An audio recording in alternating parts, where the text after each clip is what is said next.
কিছু পেশেন্ট আমাদের চেম্বারে এসে জিজ্ঞেস করেন, যাদের বিশেষ করে থাইরয়েডের সমস্যা আছে, যে ডাক্তারবাবু আমার তো থাইরয়েডের সমস্যা আছে, কোন সবজিগুলো আমি খাবো না। তো আমরা ডাক্তারবাবুরা সাধারণত পেশেন্টদের যেটা অ্যাডভাইস করি যে ক্রুসিফেরাস গ্রুপের যে সবজিগুলো হয় সেগুলোকে আপনি অ্যাভয়েড করুন। আমাদের দেশে সাধারণত ক্রুসিফেরাস গ্রুপের যে সবজিগুলো পাওয়া যায় সাধারণত বাঁধাকপি, ফুলকপি, ওলকপি বা শালগম, এছাড়া ব্রোকলি, বিনস বা সয়াবিন বা সর্ষের শাক, এগুলো সাধারণত ক্রুসিফেরাস গ্রুপের সবজিগুলো যেগুলো আমাদের দেশে পাওয়া যায়। তো এগুলোকে আমরা অ্যাভয়েড করতে বলি।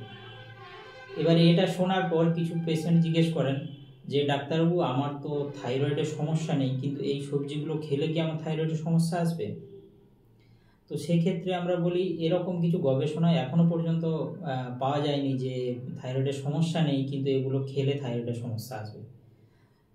আবার একই রকম কিছু থাইরয়েডের সমস্যা আছে, হাইপোথাইরয়েডিজম আছে, সেই পেশেন্ট এসে জিজ্ঞেস করেন যে ডাক্তারবাবু আমি তো কালকে অনেকটাই বাঁধাকপি বা ফুলকপি বা এরকম সবজিগুলো বেশি করে খেয়ে নিয়েছি, তো আমার কি থাইরয়েডের সমস্যা বেড়ে যাবে?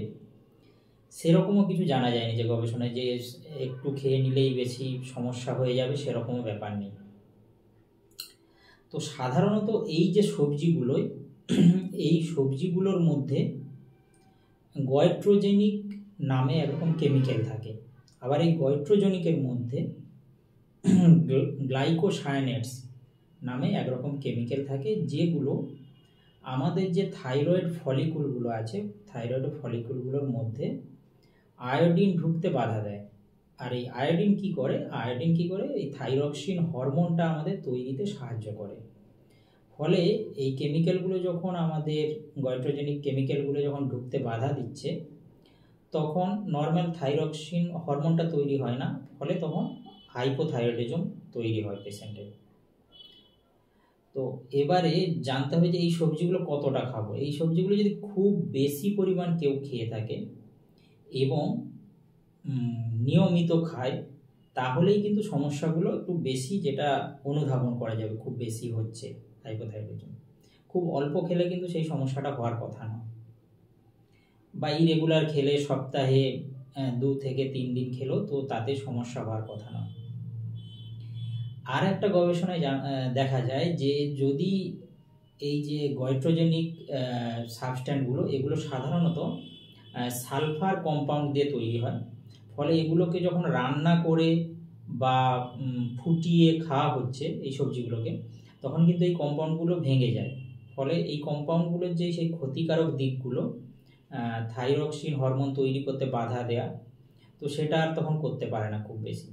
ফলে যদি আমরা এই সবজিগুলোকে ফুটিয়ে বা রান্না করে খাই, তাহলে এর ক্ষতিকারক প্রভাবটা অনেকাংশে কম হয়। এবারে অনেকে কি করে স্যালাডের সঙ্গে বাঁধাকপি বা ব্রোকলি বা কাঁচা অবস্থায় ফুলকপি বা সয়াবিন এগুলো খায় অনেকে, তো সেটা আমাদের কিন্তু অতটা না খেলেই ভালো। আবার হাইপোথাইরয়েডিজম যে অসুখটা, এটার মধ্যে কিন্তু মোস্ট কমনলি যেটা হয় আয়োডিন ডেফিসিয়েন্সির জন্য যেগুলো হয়, তো এই পেশেন্টগুলোর উপর কিন্তু এর প্রভাবটা অনেক বেশি হয়। আর যাদের বলবো যাদের হাইপোথাইরয়েডিজমের অসুখটা আছে তাদের কিন্তু চেষ্টা করতে হবে আপনি যে ডাক্তারবাবুকে দেখাচ্ছেন 6 মাস অন্তর কিন্তু টেস্টটা করে রাখুন থাইরয়েডের, এবং 6 মাস অন্তর ডোজটা কিন্তু আপনাকে চেক আপ করাতে হবে। সাধারণত টিএসএইচের লেভেল 1 থেকে 3 পর্যন্ত ইন্টারন্যাশনাল ইউনিটে রেখে আমরা ডাক্তারবাবুরা এর ডোজটা নির্ধারণ করি। Thank you.